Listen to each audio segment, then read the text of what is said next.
What's cracking, y'all? It's your boy Junior Mafia coming back to you with another video. So we gotta talk about what happened on Monday Night Raw, the Raw at the WrestleMania, and my God, did they deliver big time? After what happened in that main event of night 2, I was expecting things to really unfold on Monday Night Raw, and boy oh boy, did they unfold. There's so much we have to talk about on this show.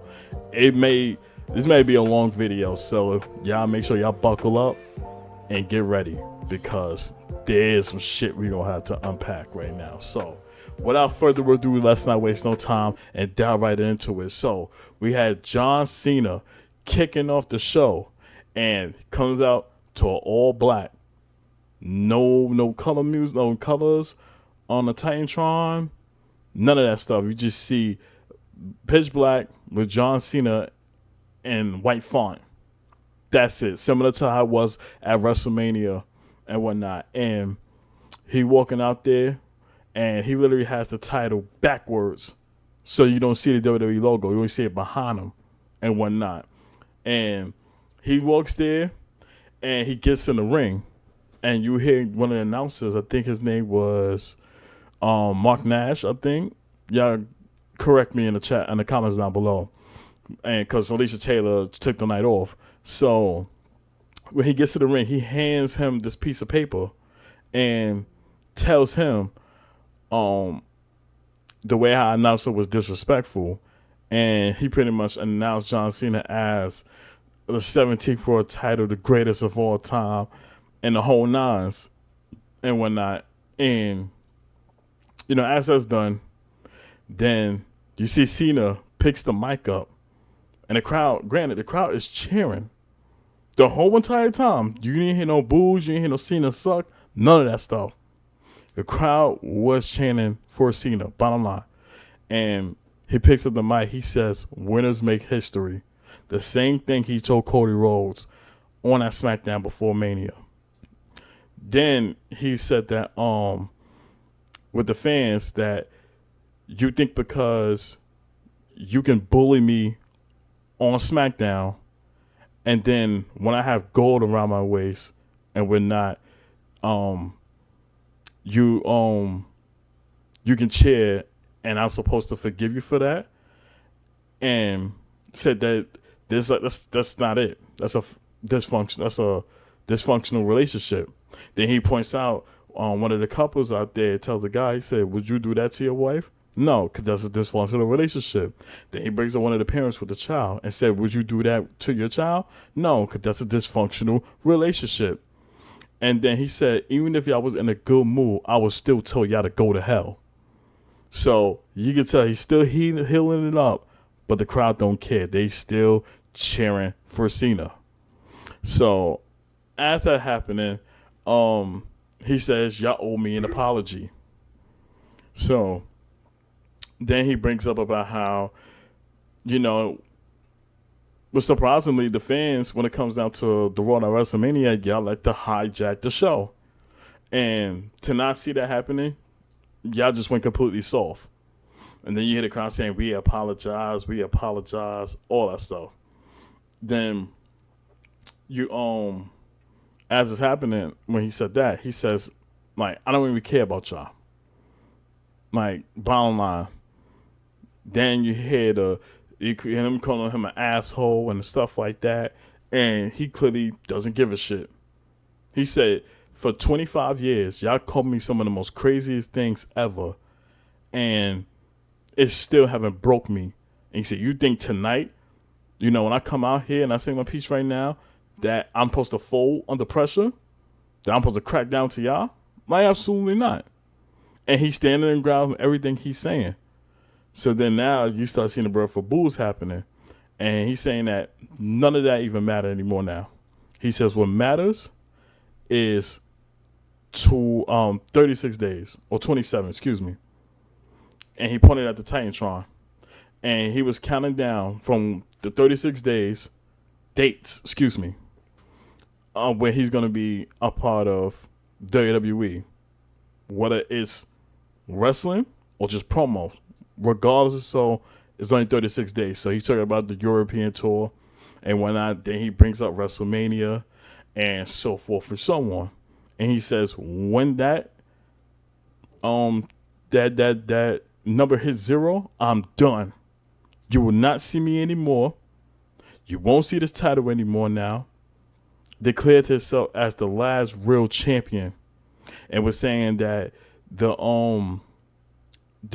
history, the prestige to this title. He brings up a lot of people names that held this title: Bruno Sammartino, Hulk Hogan, Stone Cold Steve Austin, Shawn Michaels, The Rock, Roman Reigns, and his long title reign. All that stuff. He said the history and the beacon of this title right now is going to stay with me for good. And saying that, going forward now, you have to make your own title right now. And, pretty much make your own history with that, because this one right here is coming home with me. And y'all will never see it again. And saying that when that date hits 0, that's it. Bottom line. Then he brings up about Cody Rhodes and calls the crowd a heartless bastard. He said he called him a heartless bastard. He said you boo him on Friday, you cheer him on Friday, then you boo him on Sunday.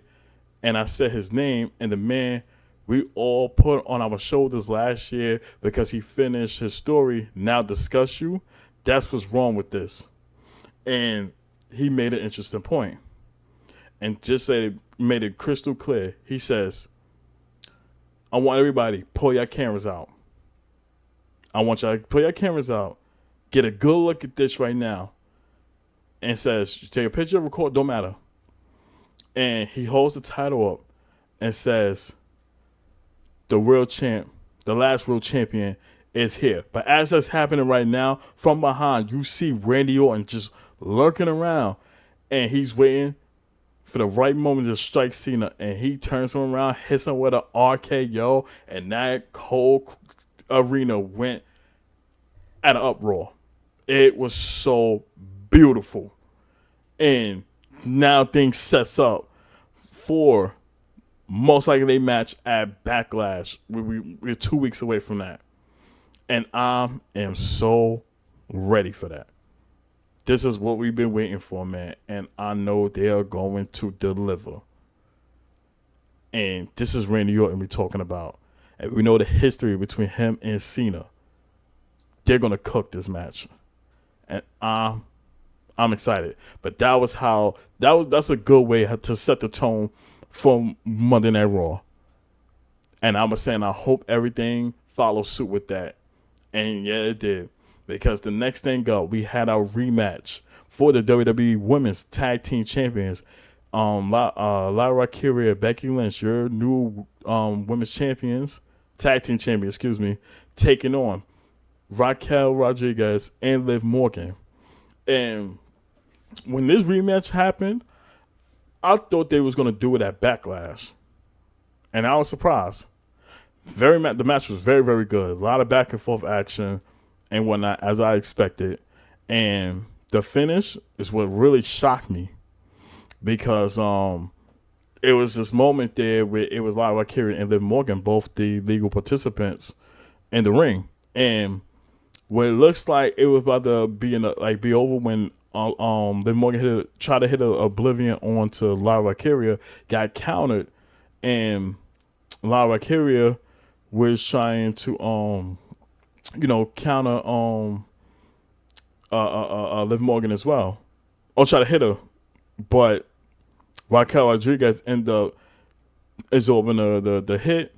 She takes it, and then she ends up holding one of Lyra Valkyria's foot and whatnot. This is where Becky Lynch is out of the equation, and as it's happening, this was Liv Morgan's green light to go in and hit the Oblivion on her. And she covers Lyra Valkyria for the 1, for the 2, for the 3. And we have gotten our Women's Tag Team Champion for the 4th time, Liv Morgan and Raquel Rodriguez. And I was shocked because I did not expect that title to change hands whatsoever. And this is how you know it was serious, because they ain't had no pyro or nothing since they won. They got the title and they was up out of there. And you see Becky Lynch and Lyra Valkyria has that conversation. And Lyra Valkyria, she's apologizing to Becky, like, I'm sorry that I lost. This is on me, blah, blah, blah. And Becky is consoling her, saying that it's okay, it happens and all that. And she looking to give her a hug at a job, like, good job, and we fought well. And proceeds to go on the attack on Lyra Valkyria. And now the heel Becky Lynch is in full control now.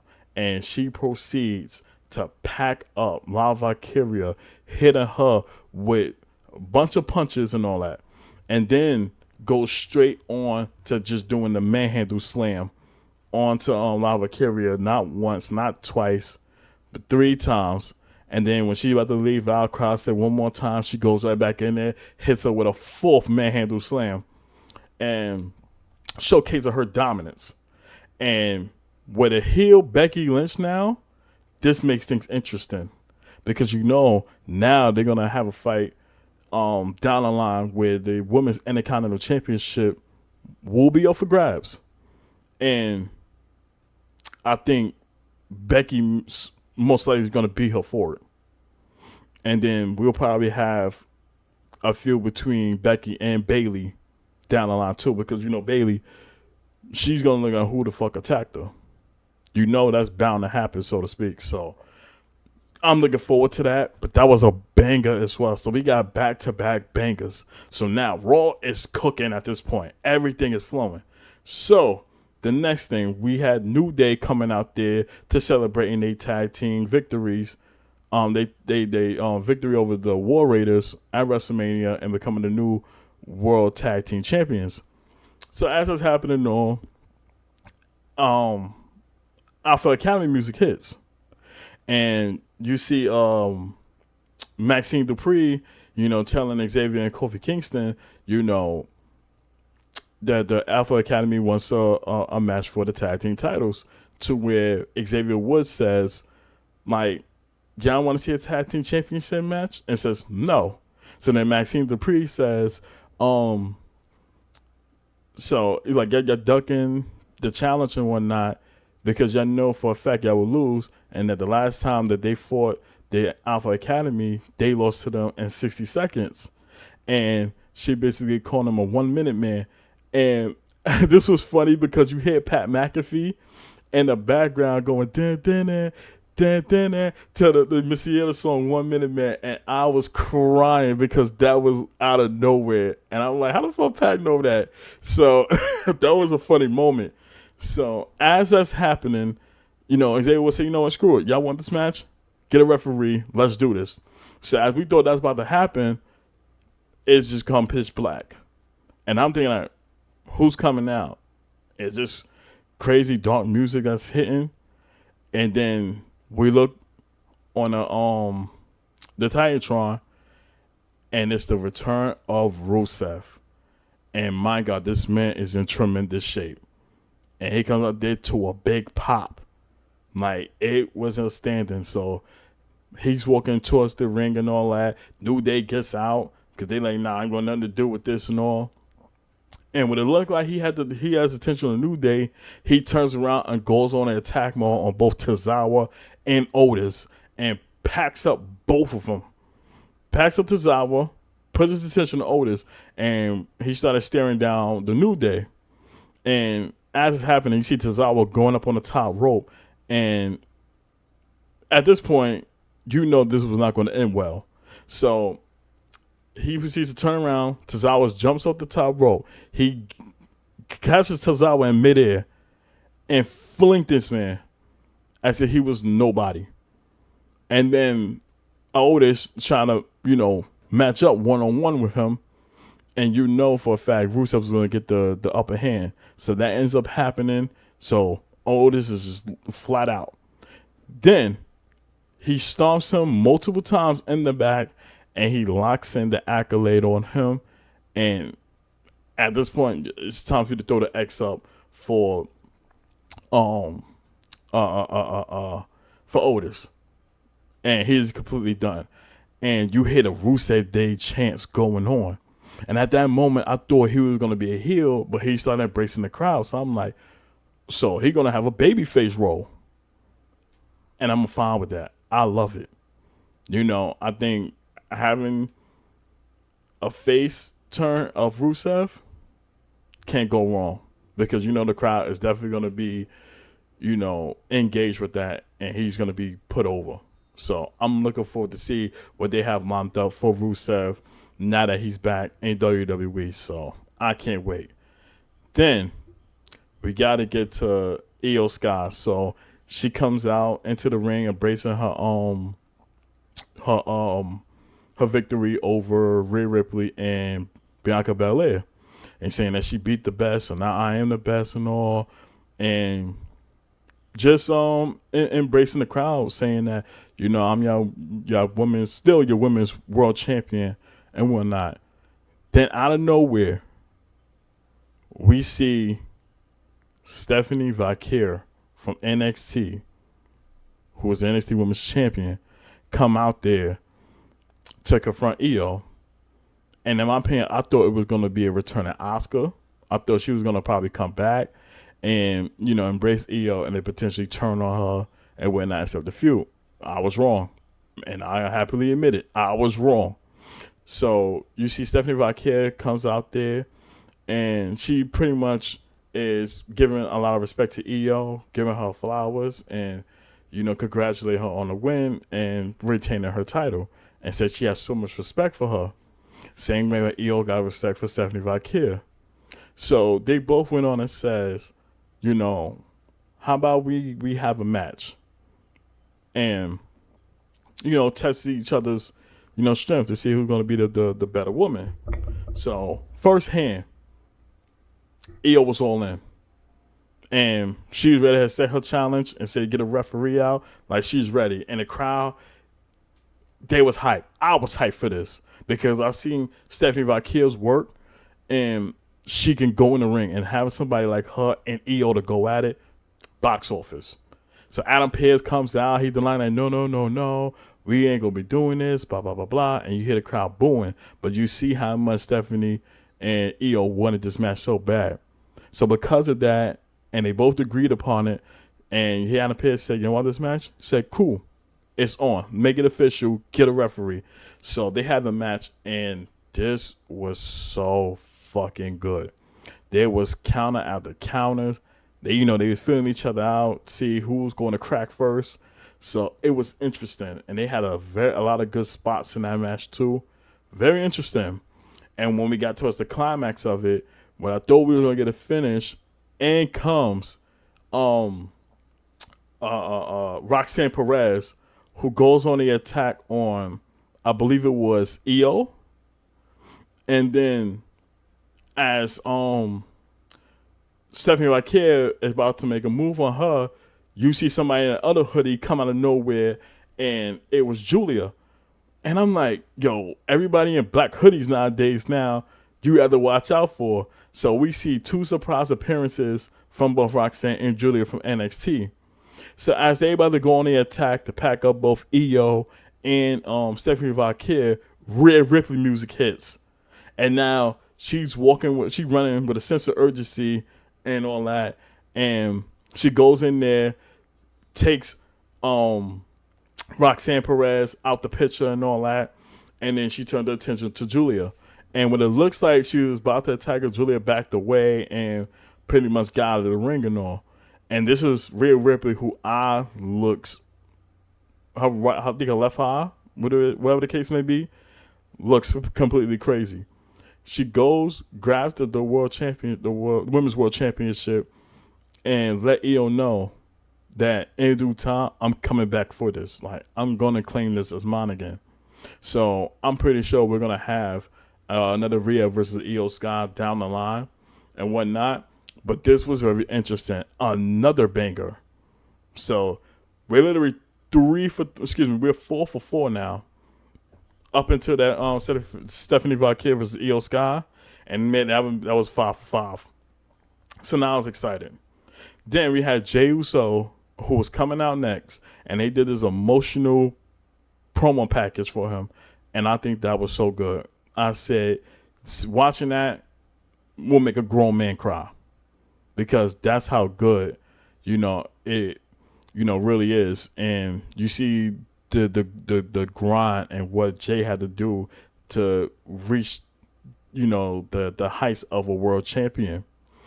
Starting from the Usos and whatnot, and racking up as much tag team titles they could. Then you see him being the right hand man of Roman Reigns and whatnot, and then see how Roman treated him. Then he disconnected from him and whatnot to become his own man. For him to win the Intercontinental Championship, then goes on to win the Royal Rumble and beat Gunther. Exactly, making sure he tapped out to become World Heavyweight Champion. So I think that was sensational how they put together that promo package. Then he comes out, everybody doing the yeet dance, and he just taking his sweet time. So he gets into the ring, and you hit a bunch of yeets and all that. Then they say one more time.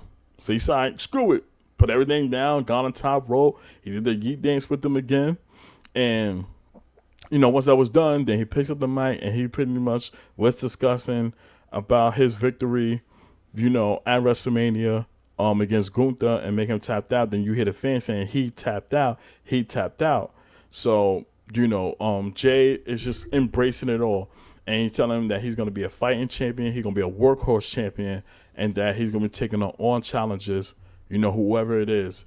And he ended up saying with everybody, I want y'all to say yeet. So when they said yeet and thought it was done, Sammy music hits.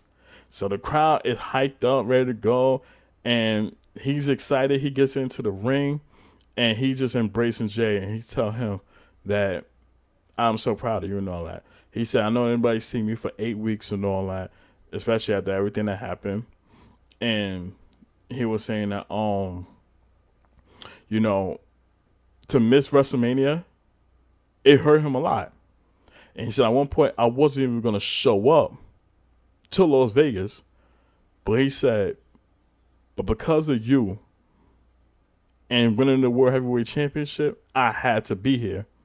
And he just embraced Jay so much, and he was so proud of him because of so much he went through, talking about, I know how it is to be, that person on the side, like, the sideline and shit like that, and nobody taking you serious until you prove everybody wrong.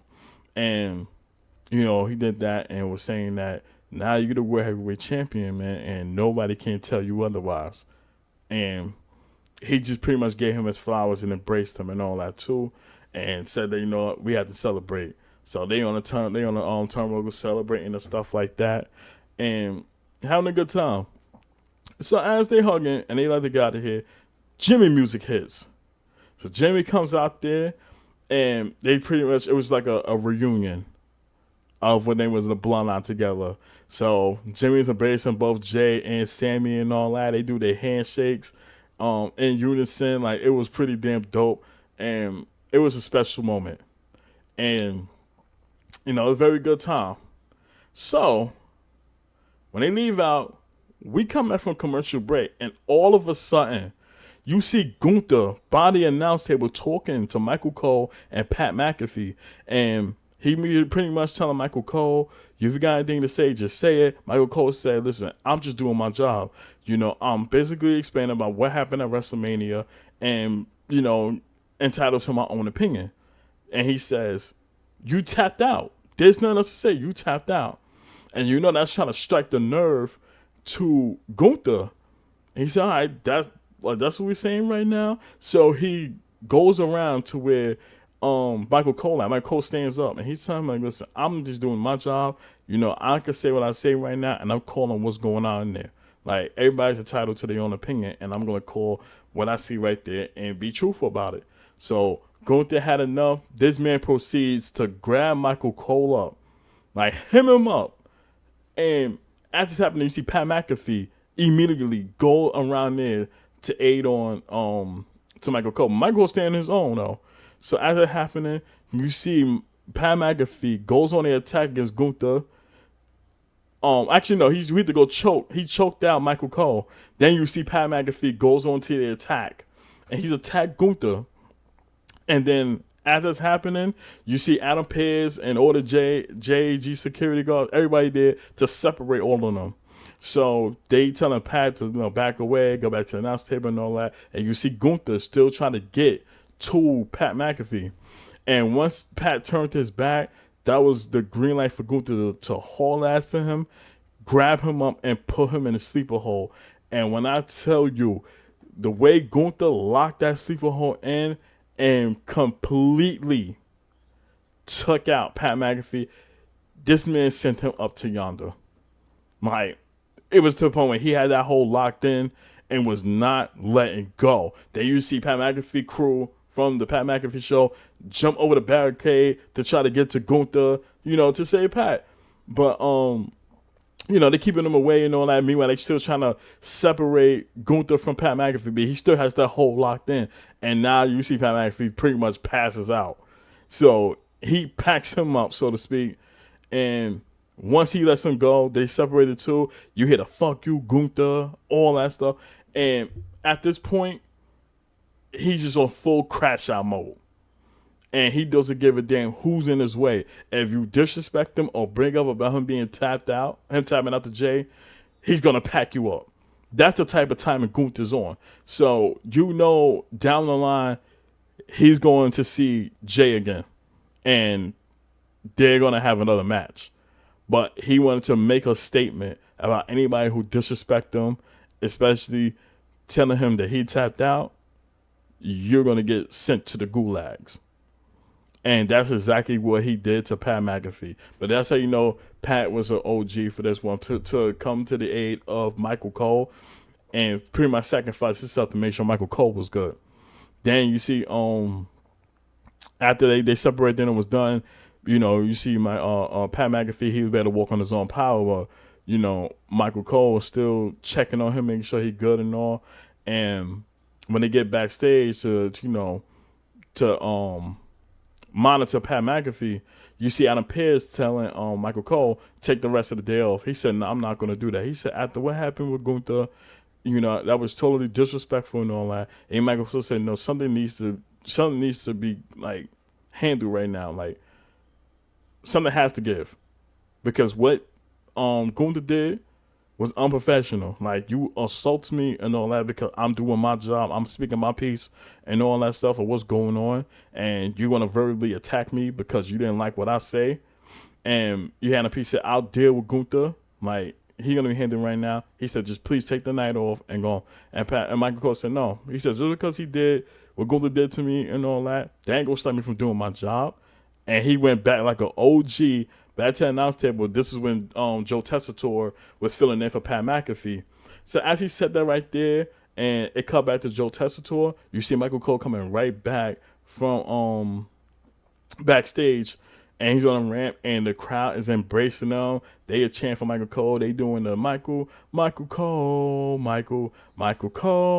and he got so much love and whatnot. And he just embraces it, but he walks back to the announce table and all that. And, Joe Tessitore checking on him, make sure he good. And this is how they took it so serious, because he pretty much says that, what Gunther did was unprofessional. It was assault and whatnot. And just because we talking about what happened at WrestleMania and how he lost, he wants to do a fissy fit and wants to attack us because he didn't like what we said. And, he even brought up, like, a situation, like, the beef with Stephen A. Smith and LeBron James and that whole situation. He even brought that up, in his, when he was talking. So, pretty much they was trying to get ready for the Intercontinental Championship match with Dom taking on Penta. So, as it's happening, and you still see Michael Cole still talking about the situation. So you could tell that was real. Then as the match going on, which was a very solid match, Dominic didn't really have that much offense, if I'm being honest. Because Penta was in full control. Dominic did get a little bit offense in. And we went to commercial break. When we came back, of course, Penta had the upper hand and whatnot. And as the match was, I could say, was about to be over. You see returning JD McDonough comes in and pretty much stop Penta momentum.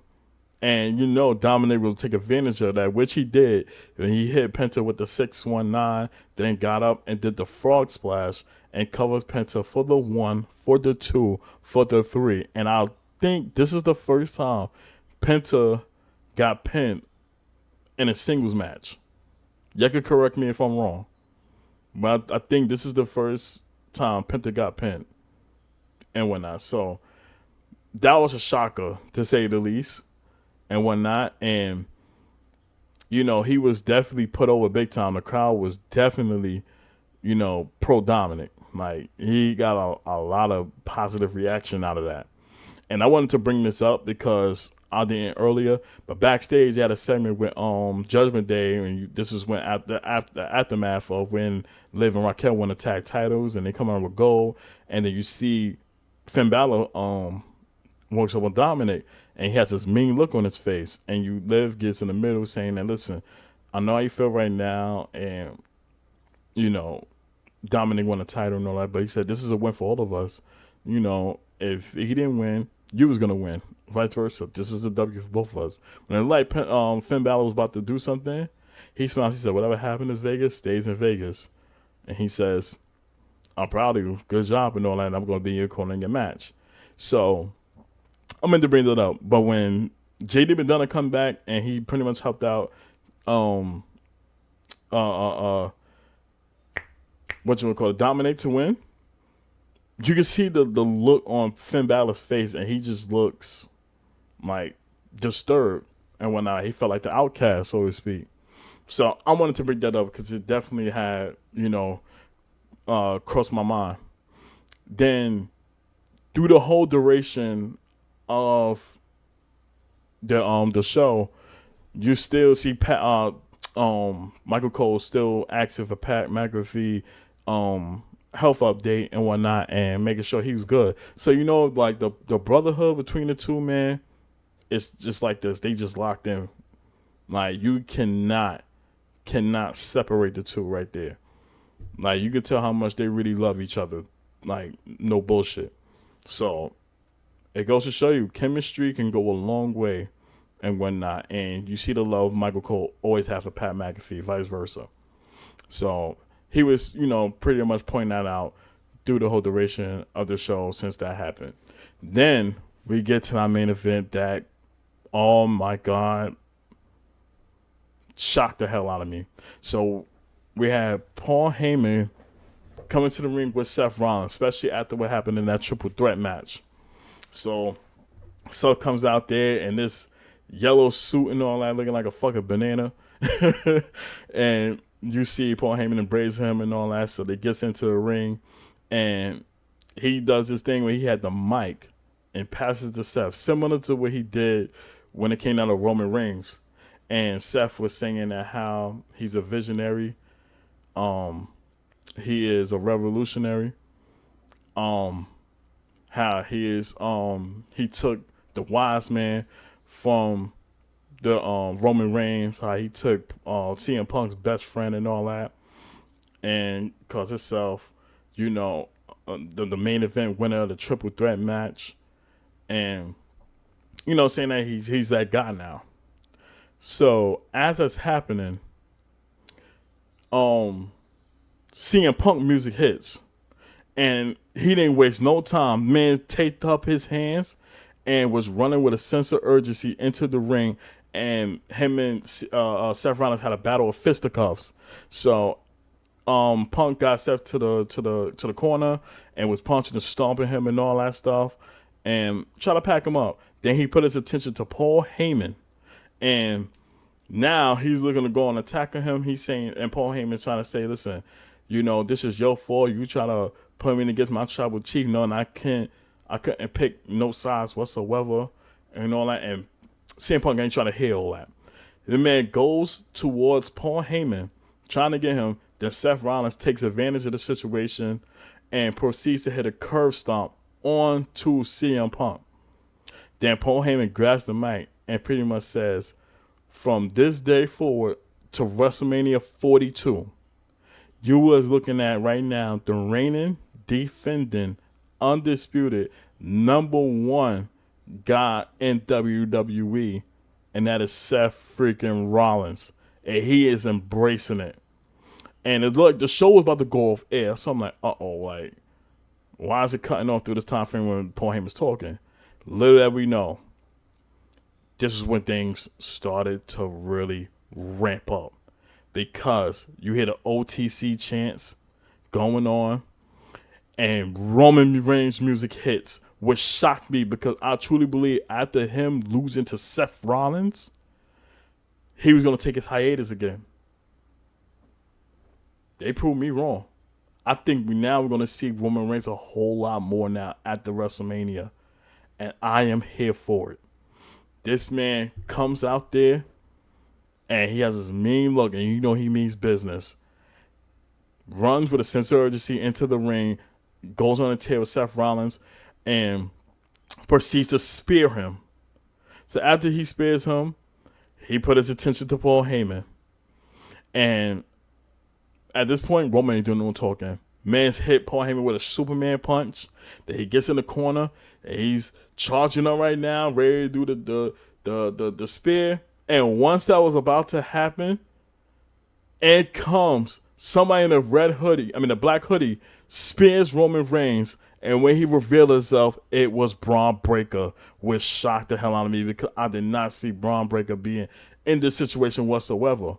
So Roman gets out of the ring and whatnot, and Seth is looking at Braun Breaker. It's like he's a threat, but little that he know, he went to go spear CM Punk, and now it seems like they formed an alliance with each other of Braun Breaker and Seth Rollins, with Paul Heyman being the conductor of all of this. So he sees a vulnerable Roman Reigns outside the ring. So he goes out to the ring and went to go pick up Roman. Roman hits him with a right hook, but he's pretty much damn near fatigued now after that spear. So Braun looked at that as a green light, and this man proceeds at full speed, runs all the way around the ring, goes straight towards Roman Reigns and speared the shit out of him, hitting the barricade, and completely lays him out. So now Roman Reigns, he's packed up at this point. He's gasping for air. Braun is turned up, and you hear Seth Rollins telling him, bring his ass in this ring right now. And he takes Roman Reigns, throws him into this ring. Seth, you see Braun Breaker holding him up, and Seth talking to him like, see, this is what I'm going to do to you now. You watch this right here. And he said, I'm that guy. Then he proceeds to hit the ropes and hit a curb stomp on a CM Punk. Then hits the ropes again to hit a curb stomp onto Roman Reigns. And now you see a new alliance standing tall, and Seth Rollins and Braun Breaker, and having somebody like Paul Heyman to be that conductor of all of this. Ladies and gentlemen, business has picked up. I can't wrap my head around everything that just happened, because I definitely did not expect none of this to happen whatsoever. And now the stories that's you can peel from and pretty much build from that. From now, like I give it like from 6 to 12 months, you could take every storyline that's going on right now and build from that shit. And this is when things get interesting, and I am here for it. Granted, we still didn't get to SmackDown yet, where we have a fatal 4-way TLC match for the tag team champions, which I know that's going to deliver. We have a returning Aleister Black coming back on Friday Night SmackDown. And then we know we got to hear from Cody Rhodes. So will he be part of that SmackDown and respond after what happened and him losing to John Cena? That remains to be seen. But my God, did Monday Night Raw fucking deliver. They literally shut it down and made it absolute cinema. This was a 10 out of 10 without a shadow of a doubt. Me talking about it ain't gonna do justice. Go watch this show from beginning to end. It was that entertaining, and they knocked it out the fucking park. And I'm excited for what's to happen on Friday Night SmackDown. So there's that. Damn, they lost my voice, hyped up and, screaming and all that during the live stream and all. So, I definitely I gotta recover from that, man. But all in all, this was a outstanding show. I had an amazing time and whatnot, and definitely can't wait for what's to come and whatnot. But comment down below, let me know what was your favorite part of this show. Did you enjoy it? What was your takes on certain segments that happened and whatnot? I definitely want to hear your answers and takes and everything else in the comments down below. Y'all make sure that y'all hit that like button, hit that subscribe button, click the notification bell so y'all get notified every time I drop content right here on this channel. I appreciate y'all love and support as always. Roll to 200 subscribers. Continue to keep God first. Trust the process on anything that you do at life. Your time will come. And I'm going to catch you on the next video. Peace.